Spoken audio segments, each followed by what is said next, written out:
시편 110편, 오늘 제목을 비밀 두 가지 중에 그랬습니다. 이 성경의 특징입니다. 성경은 딱 두 가지로 나뉩니다. 그래서 모세가 그 백성들에게 하나님의 말씀을 다 전하고 제일 결론이 하나님이 너희 앞에 생명과 사망, 복과 저주를 두었다. 그러므로 너희는 생명을 택하라, 복을 택하라. Choose life. 이게 모세 오경의 총 결론이죠. 시편도 마찬가지입니다. 의인과 악인, 그렇게 나눕니다. 이 참 부담스럽습니다. 우린 다 나는 약간 의롭기도 하지만 악한 부분도 좀 있지, 이렇게 하고 싶은데 성경은 그런 건 없다고 합니다. 의인이든지 악인이든지, 지금 내가 살고 있는 삶이 복된 삶이든지 저주받은 삶이든지 둘 중에 하나라는 것입니다. 내가 뭐 그렇게 저주받은 것 같지는 않은데, 한번 정직하게 생각을 해보세요. 나는 행복한가? 나는 하나님이 내 안에 심으신 생명이 피어나는 기쁨을 누리고 있는가? 나는 사는 것이 어려워도 기쁜가? 무언가 나라고 하는 것이 피어나고 있기 때문에 쉬운 건 아니지만 기대되는 바가 있고, 그 소망의 끝이 기다려지고, 그게 아니면 저주입니다. 하나님의 생명을 누리게 주셨으니까. 순종 불순종, 하나님의 나라와 세상, 천국과 지옥, 이 성경의 특징입니다. 아주 레디컬하게 두 가지로 나누는 거죠. 이 110편은 우리에게 두 가지의 왕권을 보여주고 있습니다. 스가랴 선지자가 두 가지의 목자가 있다. 그 목자라는 말은 양치는 목자가 아니라 성경에서는 왕을 얘기하는 것이다. 성경의 왕은 항상 목양적인 왕이니까. 그래서 예수님도 선한 목자가 있고 싹군 목자가 있다. 이 110편은 신약의 뿌리입니다. 110편이 없으면 신약이 있을 수 없습니다. 이 110편의 고백이 하나님 우편에 계신 자죠. 그래서 나사렛 예수가 죽으시고 부활하시고 승천하셔서 하나님 보좌 우편에 앉으셨다. 이 사도신경에서도 핵심이죠. 그래서 이 110편은 이 신약에 직접 간접적으로 가장 많이 인용된, 신약의 모든 책에 거의 다 인용이 된 그런 시편입니다. 이 시편은 두 개의 신탁으로 이루어져 있습니다. 신탁, 오라클. 신탁이라는 것은 선지자가 하나님의 말씀을 전달하는데 1인칭으로 전달하는 것입니다. 그래서 여호와께서 말씀하신다 그러면서 내가 이렇게 나와요. 하나님 1인칭으로 선포되니까. 그래서 이 두 개의 신탁인데, 신탁을 선포하면 그 다음에 그 내용을 풀이해줘요. 잘 못 알아들으니까.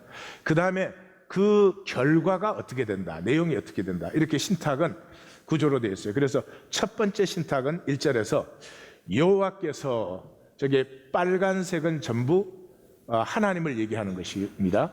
그 다음에 저 파란색은 그 왕을 얘기하는 거예요.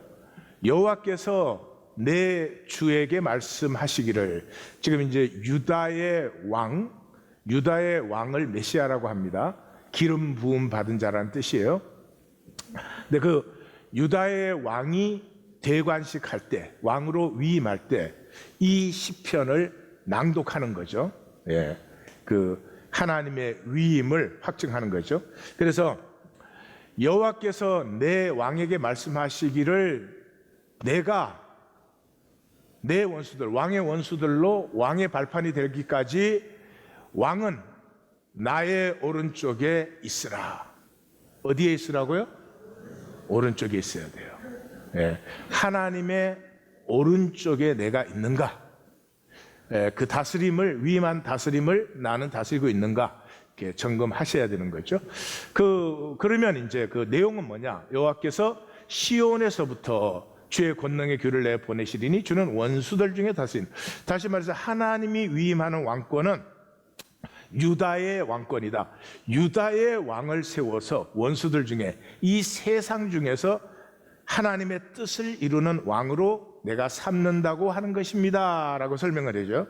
그래서 그 왕권이 세워지면 어떤 일이 일어나느냐, 주의 권능의 날에, 이제 왕이 대관식 하는 날, 주의 백성은 자원함으로 헌신해요. 그리고 왕은 새벽 이슬 같은 맑은 이 푸른 생명으로 빛날 것이다. 우리 번역은 이제 젊음이라는 단어, 유스라는 단어인데, 저거를 청년으로 번역해서 웬 청년이 갑자기 나온다고 했는지는 모르겠는데, 백성은 자원함으로 헌신하고, 왕은 예수님이 33살에 돌아가셨잖아요.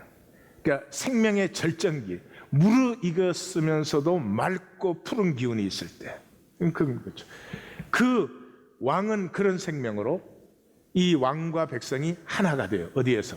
거룩한 아름다움으로.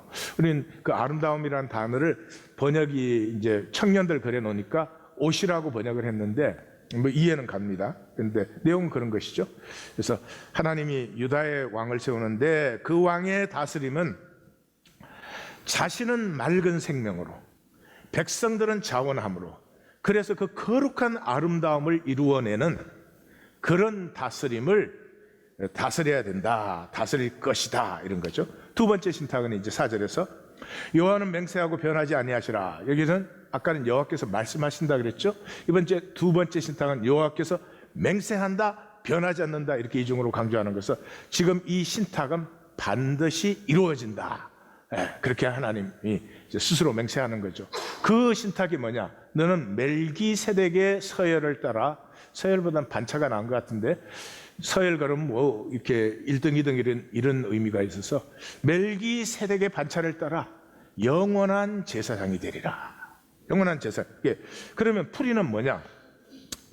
주의 오른쪽에 계신 주께서, 주는 하나님이고, 아까 너는 내 오른쪽에 있으라 그랬으니까 오른쪽에 있는 왕이 주님의, 하나님의 진노의 날에 왕들을 쳐서 깨뜨리고 문나라를 심판하고 시체로 가득하게 하고 여러 나라의 왕권을 다 쳐서 깨뜨립니다. 자, 그러면 조금 이상하게도 생각이 돼요. 이 5절 6절의 풀이는 오히려 1절 다음에 나오는 게 하나님의 우편에 계실 때 문나라를 깨뜨리고 심판하는 것 아닌가? 그런데 제사장, 영원한 제사장, 제사장은 중보하는 것이죠. 하나님과 백성 사이를 중보하는 것이죠. 그래서 중보에서 어떻게 심판이 나오나? 이게 성경의 특징입니다. 중보가 심판입니다. 중보는 뭘 하는 것입니까? 두 사람의 관계가 나뉘어졌기 때문에 중보하는 거죠. 하나면 중보할 필요가 없죠. 그래서 예수님이 중보자일 때 하나님과 우리 사이를 중보하죠. 우리도 다스림의 존재로 이제 창조를 하셨으니까 우리는 이제 하나님의 나라가 우주의 완성이 되면 하나님과 만유 사이를 중보하게 됩니다. 조금 이따 다시 보죠. 자, 그래서 그렇게 중보자가 되어서 중보를 하게 되면 샬롬, 하나됨이 이루어져요. 그래서 멜기세덱이 살렘 왕이었죠. 살렘은 샬롬이죠. 살렘은 예루살렘의 옛날 이름입니다.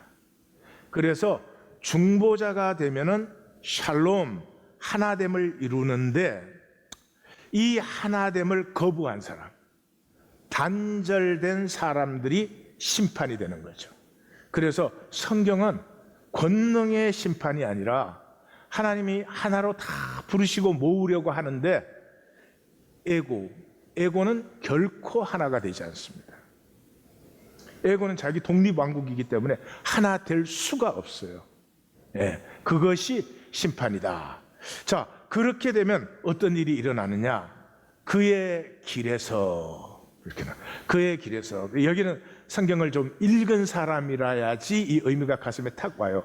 왜냐 그러면 복음서에서 전부 예수님을 길에서, 이런 단어가 많이 나와요. 그 바디메오가 길에서 저를 쫓으니라. 이게 제자도 섹션의 총 결론이에요. 그러니까 그 길에서는 뭐예요? 십자가의 길에서.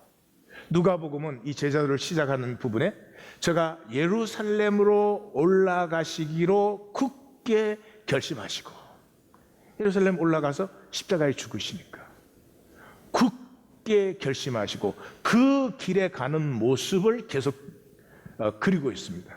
그래서 이게 왕으로 세움 받는, 요한복음으로 말하면은 영광의 길에서, 저의 왕권을 받는 길에서 시냇물을 마셔요. 왕은 어떻게 하면 돼요? 목마르면 물을 떠와라 이러면 되죠. 근데 물을 떠오는 게 아니라 시냇물에 가서 자기가 마시는 거죠.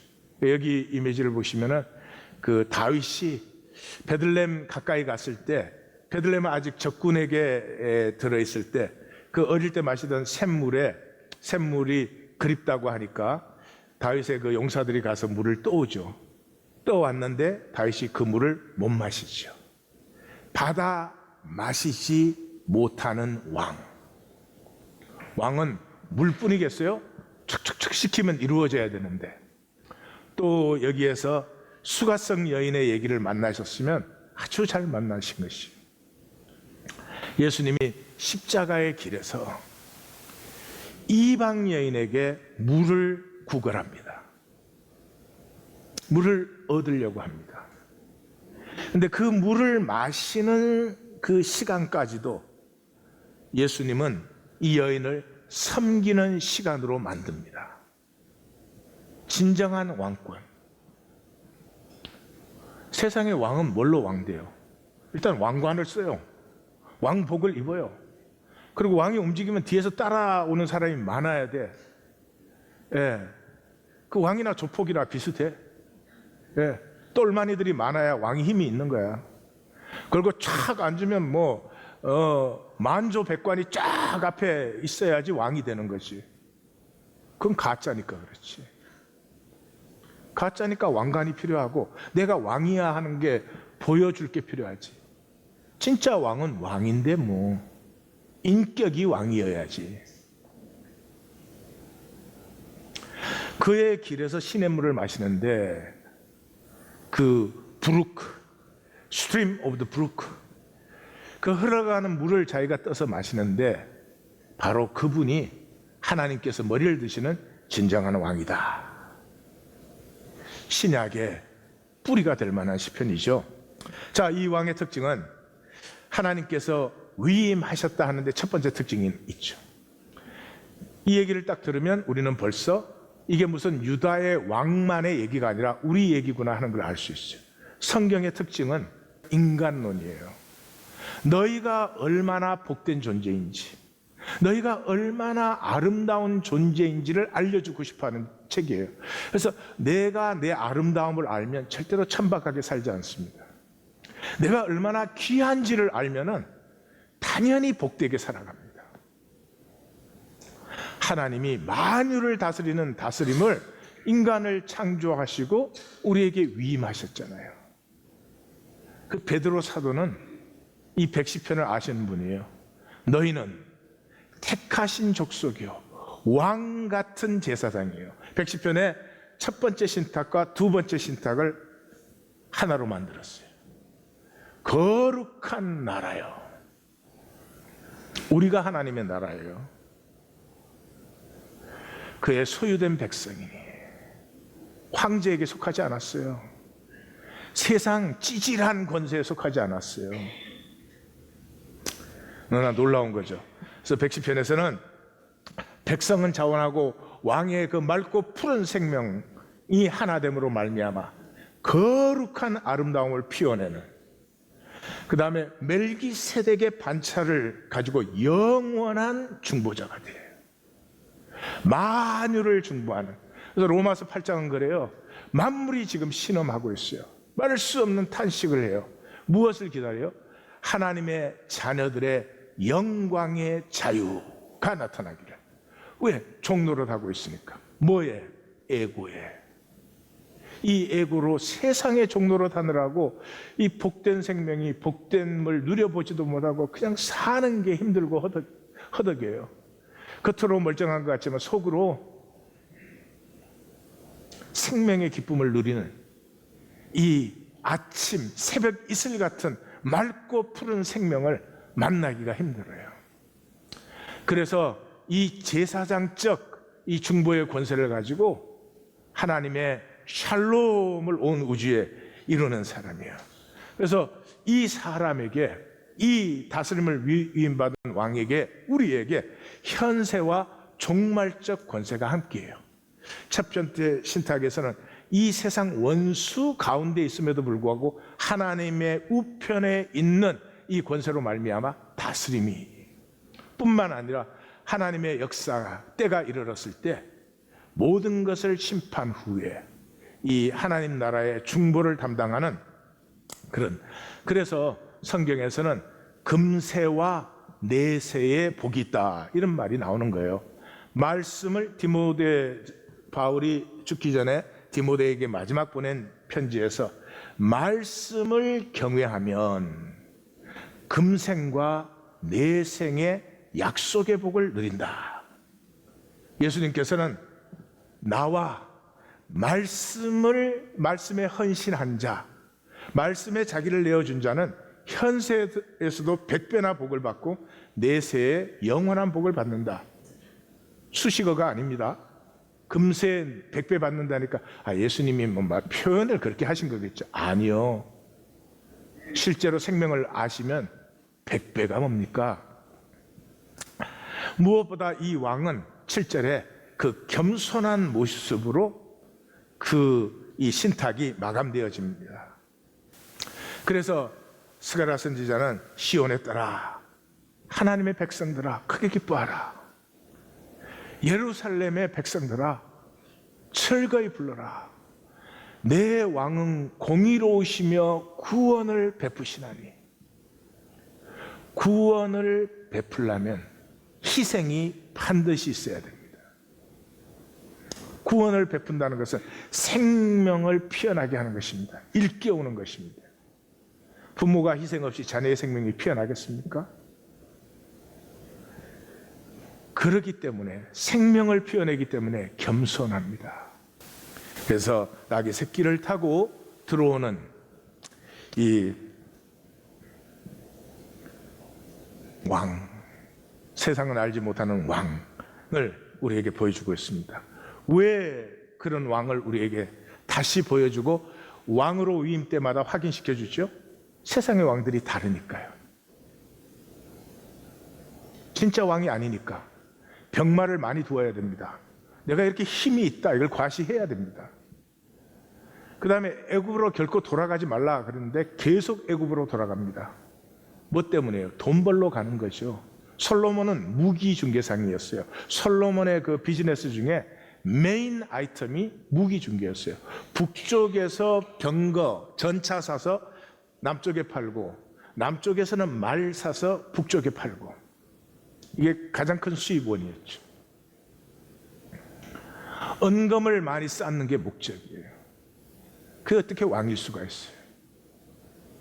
자기에게 품음된 그 백성들을 어떻게든지 잘 살게 하고, 평강하게 하고, 사랑으로 피어나게 하고, 화목하게 하고, 그게 왕의 목적이지, 어떻게 왕이 백성들 이용해서 은금 쌓는 게 목적이 될 수 있어요? 가짜기 때문에 과시해야 돼요. 아내를 많이 두는 것. 세상에 절망하지 않으면 결코 하나님 나라의 도래를 원하지 않습니다. 주님의 기도가 절대로 내 기도가 되지 않습니다. 내 기도의 중심도 되지 않습니다. 주님의 기도가 중심이 아닌 기도는 기도가 아닙니다. 중언부언하는 것입니다. 이방인이 하는 것입니다. 주여 주여 하지만 중심은 항상 세상의 성취예요. 자신도 자녀도. 그래서 그 저주의 낮은 레벨을 벗어나지 못해요. 하나님의 말씀을 받지 못하면 이 세상 영광이 배설물로 안 보여요. 에고는 참 영광을 모릅니다. 참 영광을 알아볼 수도 없고 눈앞에 있어도 거부를 합니다. 그래서 한마디로 말하면 우리는 두 가지의 다른 소속을 갖고 있습니다. 우리는 모두 세상 안에 삽니다. 세상 안에 살면서 허무한 영광, 이 에고가 구하는 것이지. 에고는 사실 자기 자신을 싫어합니다. 자기 자신이 부끄럽습니다. 그래서 자꾸 계급장을 붙여야 돼요. 그 계급장이 참 그건 무슨 소용이 있어요. 잠시 보이는 것 같지만 그래도 그걸로 살 수밖에 없어요. 다른 길이 없으니까. 똑같이 세상 안에 있지만 이 육체에 있는 잠깐의 시간이 나를, 하나님이 창조하신 나, 하나님의 생명을 받은 내가 피어나는 훈련 기간으로 나됨이 피어나는 걸 누리고 그 사는 보람을 느끼고 어려울수록 그 도전이 강해질수록 사는 맛이 더 나는 이런 사람이 있는 것이죠. 또 그리스도를 주여 주여 이렇게 부르지만 두 가지의 사람 소속이 또 있죠. 예수님의 왕권 아래 어떻게 좀 잘 보여서 예수님에게 어떻게 좀 잘해서 뭐 잘할 필요 없어요. 그냥 이 말씀은 복의 길이에요. 말씀으로 살면 생명의 모든 복을 누리게 되어 있는데 모르니까 자꾸 뭘 어떻게 좀 뭐가 있는 것 같아요. 세상처럼. 그래서 이 사람은 자기 생명의 다스림, 허락하신 다스림을 누릴 수가 없죠. 항상 그 종으로 삽니다. 어떻게 주인의 눈치를 잘 보고 주인의 비위를 잘 맞춰서 복을 좀 받아볼까. 그걸 종교생활이라고 합니다. 이 사람의 특징은 무기력합니다. 은혜라는 말을 이렇게 이해를 해요. 은혜라는 건 우리로 할 수 없어서 하나님이 은혜를 주시는 거 아니에요. 그러니까 나는 은혜를 받았는데 아무것도 할 수 있는 게 없지. 내가 할 수 있는 게 없어. 그래서 맨날 못합니다. 뭐 한 주일 동안도 죄를 짓다가 또 왔습니다. 맨날 이런 거 하는 거죠. 아니죠. 사도 바울이 뭐라 그랬어요? 자기가 모든 사도보다 더 열정적이었어요. 근데 내가 한 것이 아니요, 은혜라. 은혜를 받으면서부터 내 안에서 열정이 피어납니다. 그래서 누구보다 열정적으로 헌신적으로 살았지만 내가 했다 그럴 수 없죠. 여러분, 사랑이 피어나는데 내가 사랑했다 이럴 수 없죠. 사랑이 나를 붙든 거죠. 그래서 이 예수님의 왕권의 아래 종이 돼가지고 주인의 눈치를 봐서 주인의 피를 잘 맞추려고 하는 사람은 은혜를 몰라요. 은혜 받지 못하지만 은혜를 받는 건 둘째치고 은혜가 뭔지를 모르죠.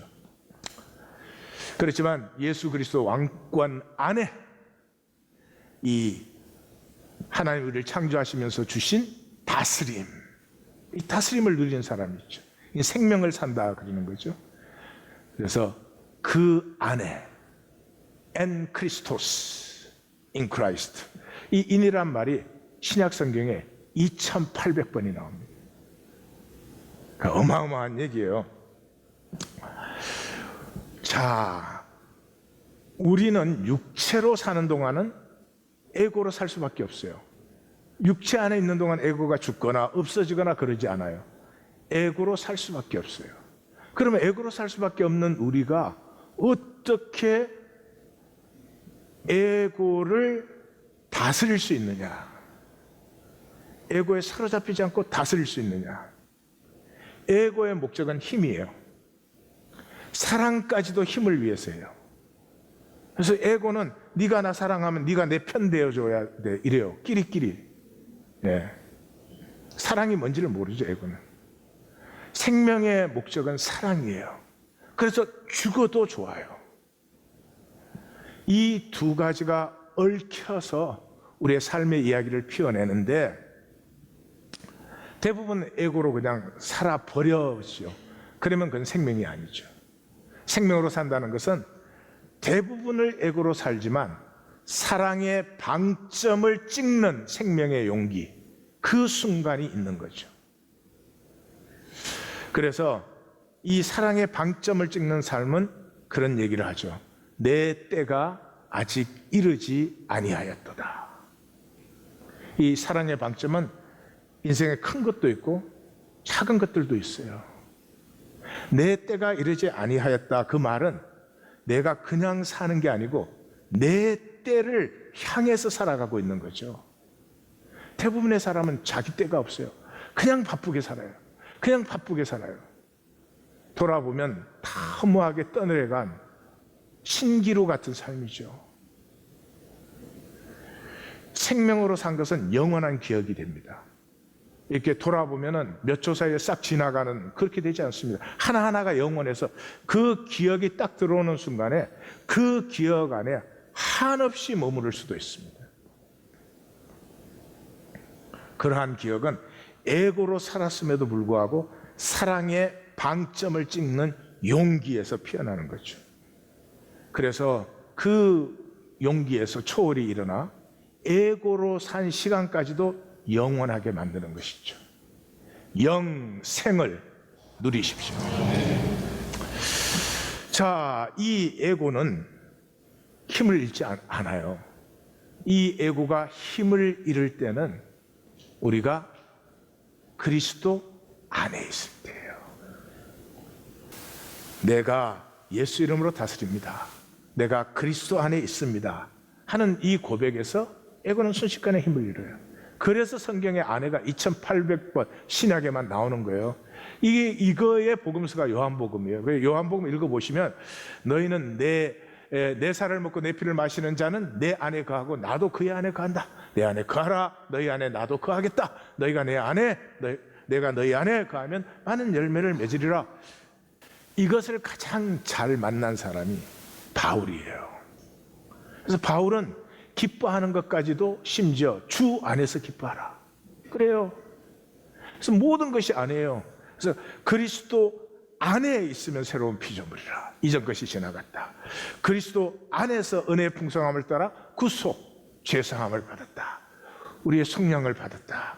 내게 능력 주시는 자 안에서 내가 모든 것을 할 수 있다. 그의 아들 안에서 성령.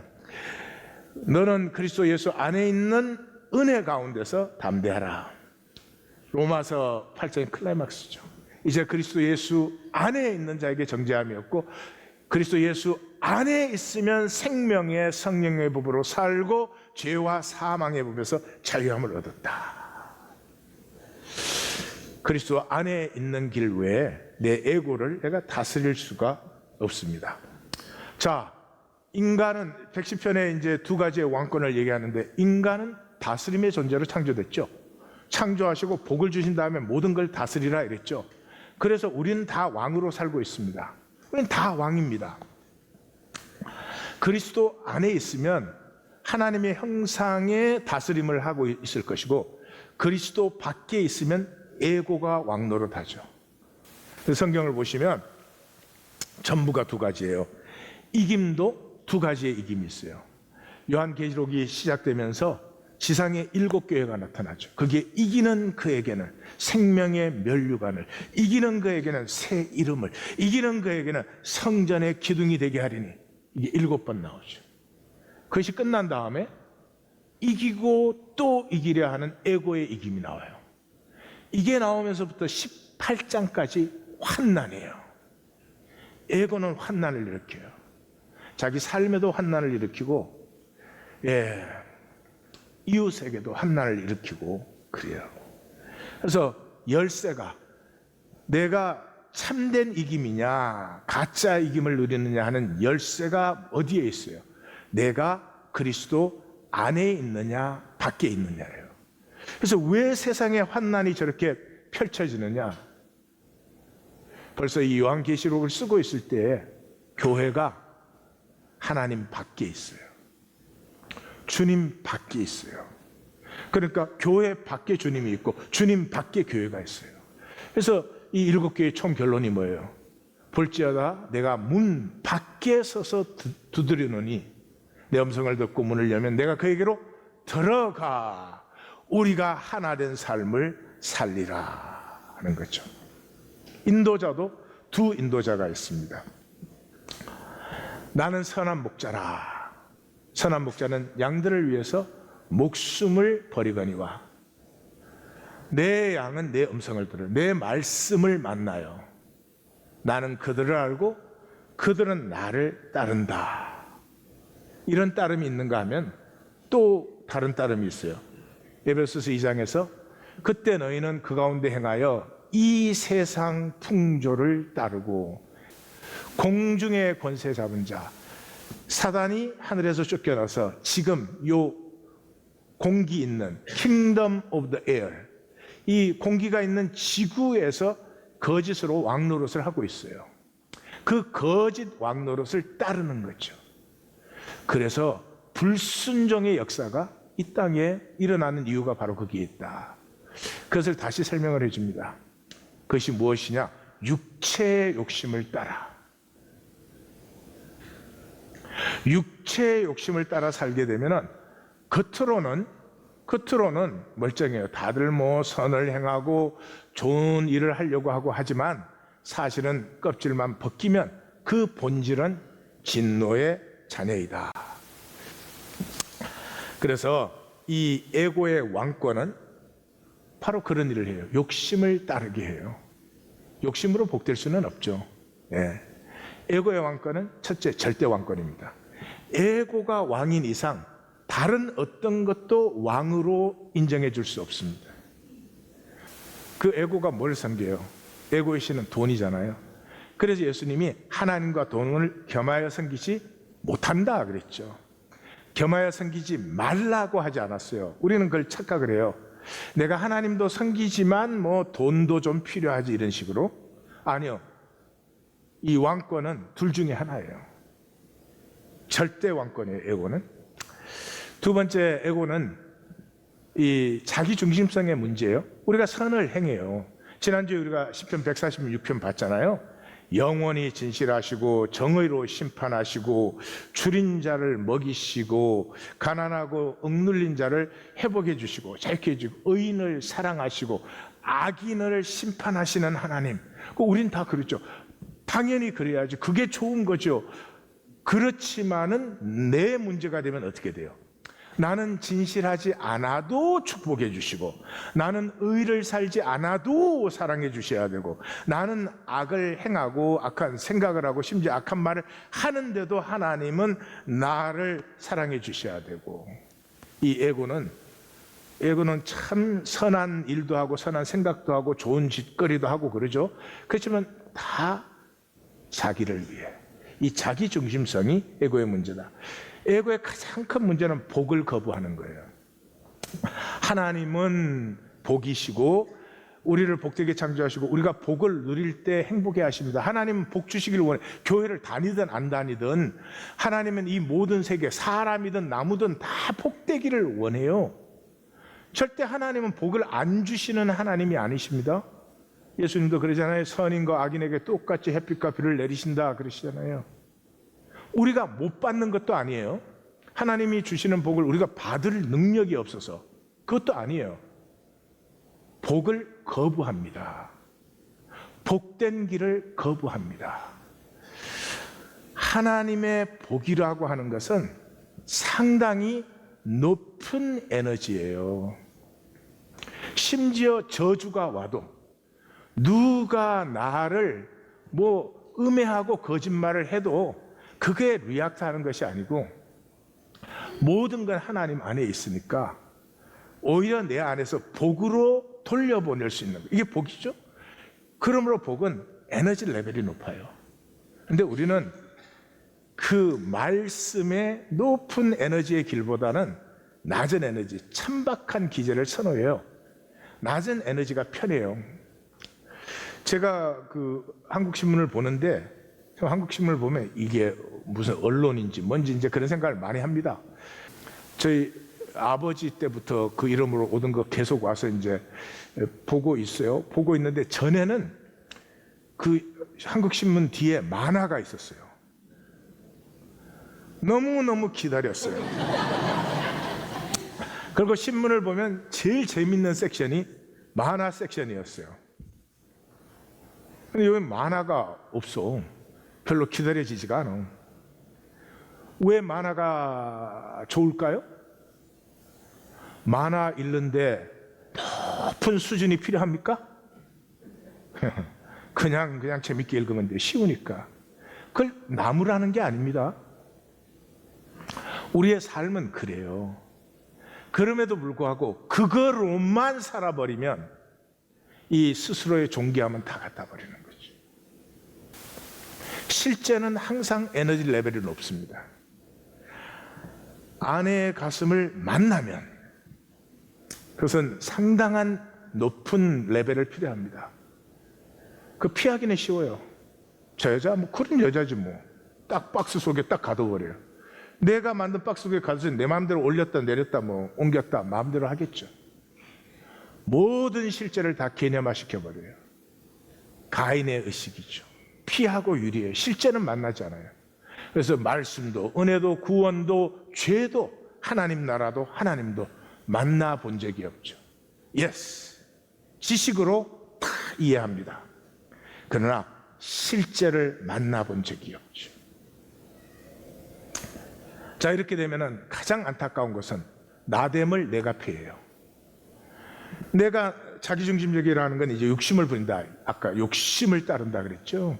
예, 사도 바울이 욕심은 부끄럽게 해요, 사람을. 이런 사람이 있어요. 나는 막 욕심쟁이야, 너무 자랑스럽다, 이런 사람 없죠. 다 안 그런 척하면서 욕심을 부리죠. 그렇죠? 예, 욕심은 부끄러워요. 다 그래요. 그러니까 자기가 자기를 부끄러워서 스스로 부인하죠. 자기가 자기를 버려요. 그래서 우리에게 가장 두려운 것은 버림받는 것이에요. 왜냐하면 하나님 안에서 우리가 원래 하나였기 때문에 버림받는다는 것이 제일 두려운 일이에요. 버림받는 게 제일 힘든 거예요. 예, 망해서 돈이 한 푼도 없어도 자살하지 않아요. 근데 그것 때문에 모든 사람이 떠나갔다. 그러면 살기 힘들어져요. 뒤집으면 사랑하는 자의 복은 그런 거죠. 온 세상이 나를 버린다고 해도 내가 하나님 안에 있는 이 담대함을 가지고 있으면 그것조차도 하나님의 영광의 도구가 되죠. 십자가처럼.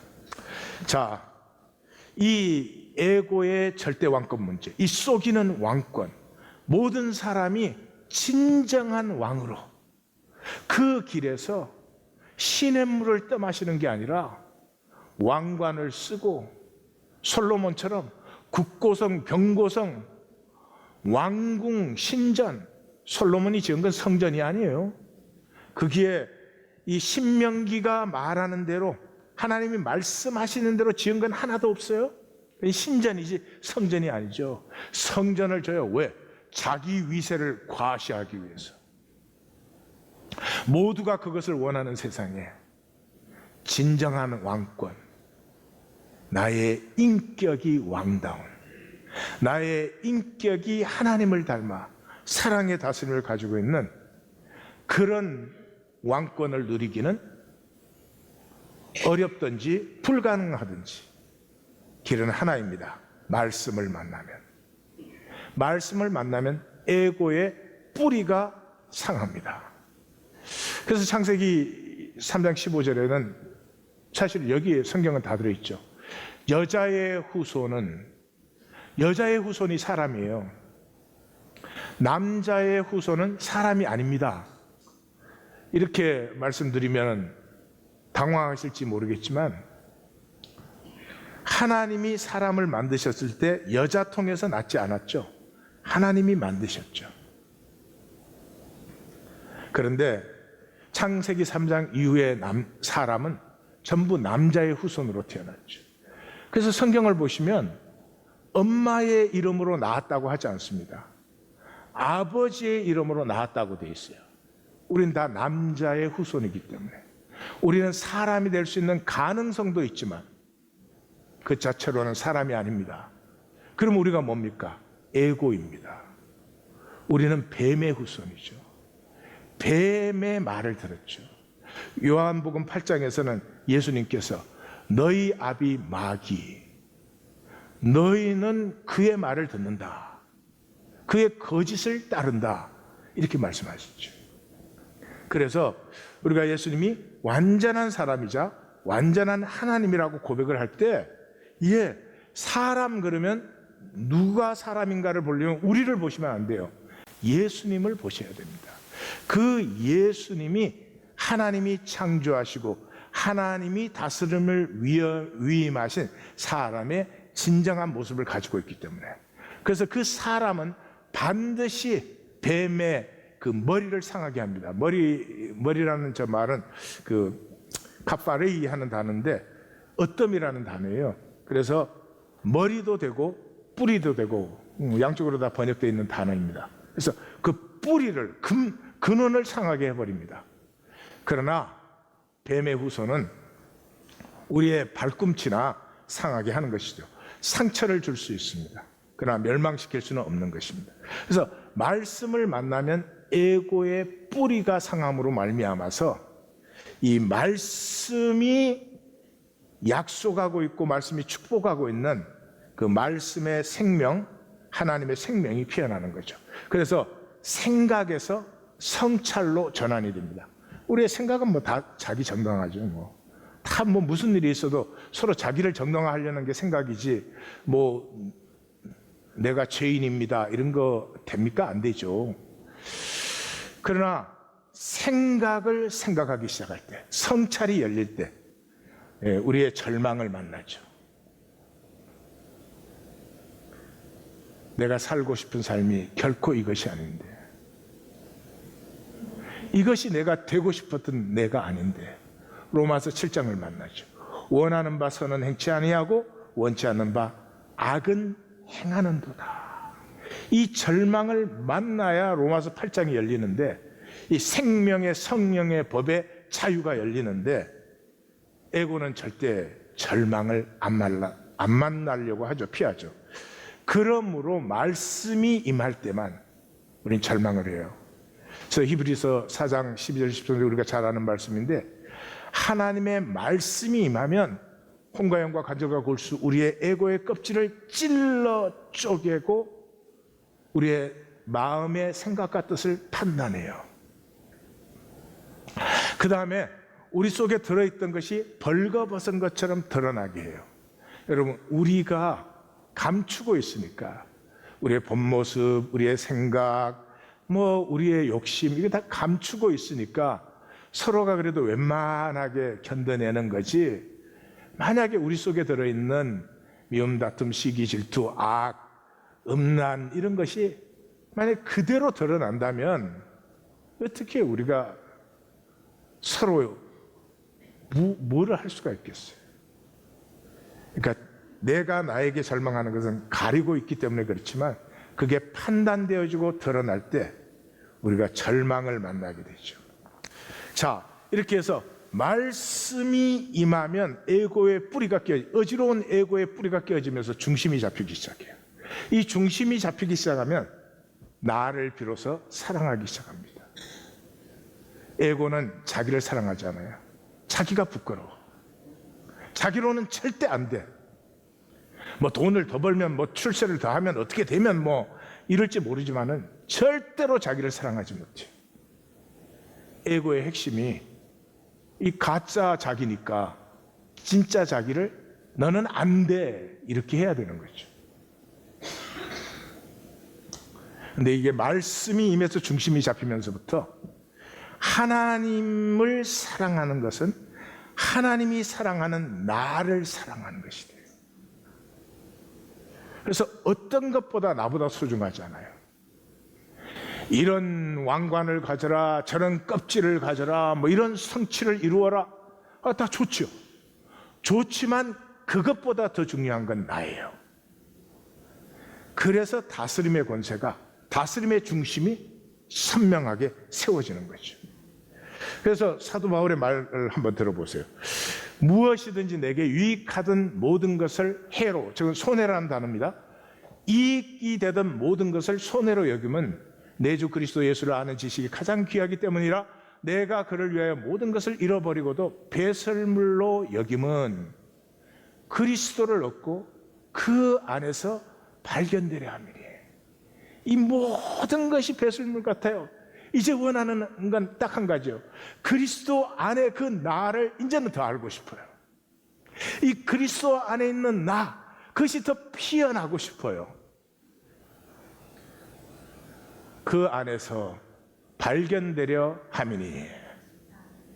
자, 내가 주 안에 발견되고 그 피어나는 것을 더 보고 싶을 때 이제 내 자신을 살기 시작해요. 에고의 종류를 시작하고 내 자신을 살기 시작하면 이 영혼이 피어나는 거예요. 그때 하나하나의 기억은 그냥 뭐 싱그리처럼 사라지는 기억이 아니라 영원한 기억이 됩니다. 영원한 생명이에요. 에고는 언어 세계의 왕이잖아요. 에고는 말로 다 해요. 말로 말로 말할 수 없이 거룩하지 뭐. 말로야 말할 수 없이 선하지. 그러나 실제는 아니죠. 언어는 실제가 아니죠. 여기 대표적인 사람들이 종교인이죠. 예수님이 그렇게 말씀하셨죠. 그들은 말만 하고 행하지 아니하며. 예수님 때나 지금이나 행동이 없는 말의 사람들이죠. 말씀을 만나기까지, 말씀은 천지를 창조한 실제 근원이잖아요. 말씀을 만나기까지는 뭐 조건 나쁘고 악하고 선하고 그런 문제가 아니라 그냥 에고의 허상으로 살 수밖에 없어요. 그러나 실제가 피어나면서 하나님의 모든 것이 여호와 이래로 나를 따라오기 시작하고 이 다스림이 무엇이라고 하는 것을 만나기 시작해요. 우리의 삶에도 두 가지의 삶의 길이 있어요. 일반 사람들이 사는 길은 위의 길이에요. 운명. 여러분, 사주팔자가 그게 뭐 생판 거짓말이 아닙니다. 생판 거짓말이 몇천 년을 어떻게 지혜로 그렇게 전해져요. 예, 이 세상에 딱 태어나는 것은 뭐 이게 패턴이 딱 있어요. 그러니까 뭐 그 어떤 지역에 어떤 일시에 뭐 등등등 패턴이 있죠. 그래서 그걸 이렇게 경험적으로 종합해 보면 몇 개의 패턴이 딱 만들어져요. 그래서 그 사주팔자가 뭐 생판 거짓말이면 누가 그거를 하겠어요. 뭐 풍수지린이 마찬가지고. 우리는 다 운명이 있습니다. 운명 안에 우리는 다 태어나요. 우리가 태어나는 것은 태어난 걸 보면은 어떤 패턴들 안에 태어난다는 거죠. 자, 대부분의 사람은 이 운명으로 끝나요. 내가 어떤 부모 밑에 태어났느냐, 뭐 남자로 태어났느냐, 여자로 태어났느냐, 이 재벌 집안에 태어났느냐, 가난한 집안에 태어났느냐, 또 공부를 어떻게 했느냐, 뭐 어찌 등등등등등등에 의해서 그냥 떠내려가 산 적이 없죠. 그 패턴대로 떠내려간 거죠. 근데 여기에서 좀 깨인 사람은 자유 의지를 이제 발휘하죠. 이제 백범 선생님이 과거를 보러 갔더니 과거인지 망통인지 과거 포기해버렸죠. 포기해버리니까 그 아버지가 뭐를 해서 먹고 살아? 농사를 지을 것도 아니니까. 그러니까 이제 마의 상서를 주고 너 사람 운보는 법을 배워라. 그래서 이제 마의 상서를 읽었는데 그 백범 일지를 보면 이렇게 열심히 읽은 것 같지는 않아요. 아버지가 읽으려니까 대충 읽으신 것 같아요. 근데 그걸 읽으면서 이렇게 보니까 관상이 중요해요. 관상. 자, 서로 얼굴을 좀 마주 보세요. 관상을 좀 보세요. 자, 이제 점괘를 딱 말해주세요. 너 예수 믿어야 되겠다. 진짜요, 진짜. 그래서 백범 선생님이 자기 관상을 보니까 제일 악한 관상이에요. 너무너무나 고생만 많이 한, 그 딱 맞죠? 그런 관상이에요. 그래가지고, 이거 뭐, 때려치려고 했어요. 근데 이제 아버지가 읽으려는 거니까 대충 끝에 읽었는데, 제일 끝에 이제 그런 말이 나왔죠. 관상보다 중요한 것이 신상이다. 몸의 자세가 똑바른 것. 그래서 이렇게 움직임을 해도 그 동작이 정확하게 나오는 것. 이 신상이 중요하다. 그런데 신상보다도 더 중요한 것이 심상, 마음의 상이다.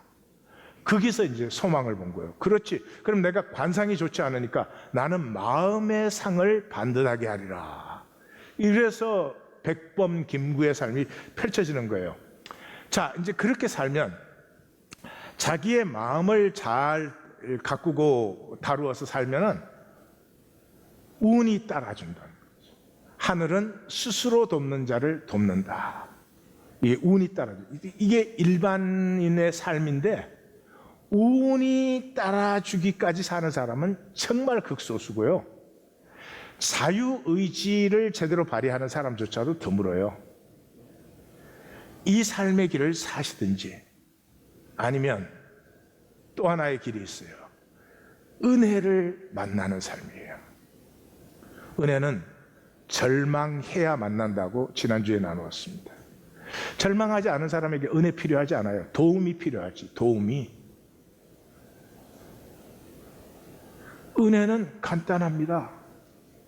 나에게 절망할 수밖에 없는 게 우리의 모습 아닙니까? 정말 선하고 싶지 않아요? 정말 아름답고 싶지 않습니까? 모두에게 복이 되고 싶지 않습니까? 근데 복은 그냥 짐이 될 때가 더 많지요. 그런데도 에고는 겉으로만 괜찮은 척 해버리면 그 실제를 만나면 절망합니다. 절망하면 하나님의 은혜는 그냥 부어집니다. 이 은혜를 받은 사람은 더 이상 운명과 싸우지 않습니다. 에고는 운명과 싸워요. 절대 이 모습 이대로는 안 돼.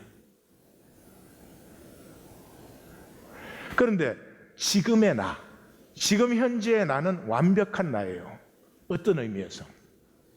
이 나로부터 하나님의 은혜가 얼마든지 부어줄 수 있으며 이 나로부터 하나님의 형상이 얼마든지 자라날 수 있으며 이 모습으로부터 하나님의 뜻을 따라서 얼마든지 영광스러운 삶이 피어난다.